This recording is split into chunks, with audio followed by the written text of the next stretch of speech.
The tree that remembered its lives. Part 1. I must concede that hanging upside down from a tree's branch is an entirely new experience for me, very different from the grounded perspective I am used to. For instance, I never realized that a tree's branches look strikingly similar to its roots, reaching for the sky instead of the soil below. The wind gives me another push, causing my tail to get entangled with another branch, a very bothersome situation to find myself in. I am quite certain that I have lived better lives than this one. My favorite must be the time I spent with the children in the kids' play area as a climbing post. I always wondered what happened to my children, those born of my seed, or their children.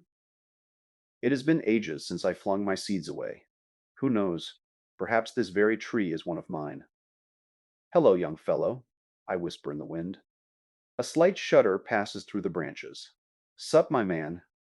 Unsure for a moment whether the tree was indeed responding to me, I press on.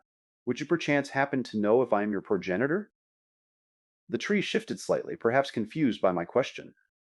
Buddy, you're a kite. And I'm not. You get my point. I rustle in the wind with measured indignation. These naive young trees have no clue. None whatsoever. Son, I am old, not addled. I was not always a kite, you see. A long, long time ago, many passing forms ago, I was something else. Come, let me tell you the days gone by. Hey man, is this going to take low? Hush.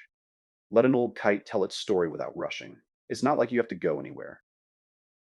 As the tree grumbles incoherently, I proffer my long and varied history. In the beginning, I slept for days and days, until one day I broke out of my shell. That is the day I consider to be my first birthday, the sunlight in my eyes, ample water to quench my thirst, nutritious food placed right at my feet. I was deprived of nothing. In no time, I was towering over my surroundings, reaching to the sky without a care in the world. Soon, an entire community of wildlife formed in my branches. There were all sorts of little animals and birds who built their homes, over, under, and within me, wherever they could find space. The squirrels would use the nooks and crannies in my trunk to hide their nuts. The tiny weaver birds made such exquisite nests across my branches. The crows were a rowdy bunch, but the night owls mostly kept them in check. It was a jolly good time while it lasted. My only regret through the ages, even today, not being able to observe my children thrive. Such are the laws of nature. Though in return, I believe, I received the privilege to witness several generations of wildlife waxing and waning in my boughs, until one day they came and pushed me on the path of transformation, the humans with their axes. They chopped off my branches first, and the destruction of the many homes hurt me more than the bite of the axe. The tree shakes violently, swinging me by my tail, very much an unenjoyable experience. As for the tree, I cannot tell if it's fear or anger, perhaps a mixture of both. I attempt to soothe it.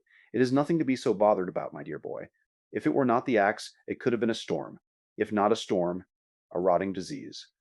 And if all else failed to bring me down, there is always old age. Regardless, the method, at some point my time as a tree would have ended. I do not believe my statements have had the desired effect. I tried different tack. I was blessed in some ways, you see. The action of the humans allowed me to experience life in other forms, unlike my brethren who are born and then die in the same tiny patch of land.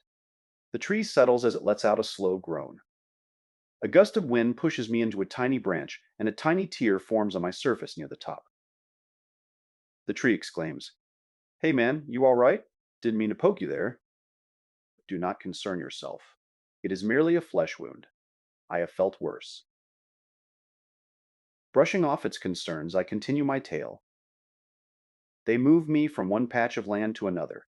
This one, however, was constricted, hard, gray, and lifeless. I stood rooted there, a misnomer that, for they had chopped off my roots quite unceremoniously before planting me as a climbing post in that playground. They poked holes through me so that children had handholds and footholds to climb over me. All in all, it was very unpleasant being transformed from a towering tree to a mid-sized climbing post. For days, I stood in that playground, as it was meticulously built around me, devoid of any activity, without life, until one day, finally, it was opened for use.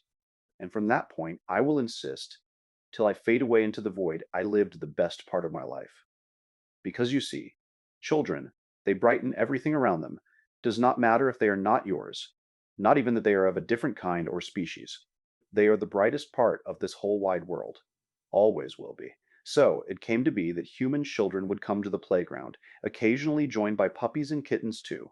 They would laugh and play around, and I watched over them. I relished the games they played. I cried when they fell and hurt themselves, and a few moments later, laugh again as they brushed it all off. A child's resilience is not to be underestimated. I saw them play day upon day. Eventually, they would outgrow the playground, and as some left the playgrounds, younger ones joined in.